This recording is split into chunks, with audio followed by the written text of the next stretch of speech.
تو هم فکر میکنی اگه روزی 10 تا تسک انجام ندی بازنده ای؟ شبکه‌های اجتماعی پر از ویدیوهایی هن که میگن بیشتر، سریعتر، بهتر، ولی نتیجهش چی؟ استرس، فرسودگی و حس ناکافی بودن. دائم آدمایی رو میبینی با روتینای ورزشی و پوستی عجیب. 4 صبح از خواب بیدار میشن، روزی 9-10 ساعت کار میکنن، نظافت خونه‌شون رو به بهترین شکل انجام میدن و ناخودآگاه فکر میکنی تو عقب موندی، در حالی که واقعیت اینه که اون سبک زندگی برای همه نیست. اینجاست که یه مفهوم جدید وارد دنیا شده، slow productivity. ایدهش ساده است. به جای اینکه همزمان 10 تا کار کنی، سرعتتو کم کن. روی یک کار تمرکز کن و ازش لذت ببر. بهره‌وری واقعی یعنی آرامش به علاوه پیشرفت. به جای اینکه از هر کتاب 10 صفحه بخونی و بذاریش کنار، یک کتابو کامل و عمیق بخون.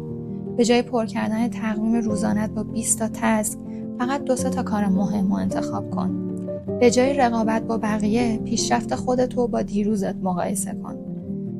وقتی سرعتو کم میکنی، چند تا اتفاق میفته. کیفیت کارت بالا میره، استرس کم میشه و مهمتر از همه احساس میکنی زندگی تحت کنترلته، نه اینکه یه مسابقه بی پایانه. بهره‌وری واقعی یعنی بدونی کی باید سرعت بگیری و کی باید آروم بشی. دفعه بعد که دیدی کسی تو سوشال مدیا داره با 10 تا اپ و 5 تا دفترچه زندگیشو میچرخونه، یادت باشه تو لازم نیست باهاش مسابقه بدی. انتخاب با توه. میخوای یه دونده خسته باشی یا یه مسافر که از مسیر لذت میبره؟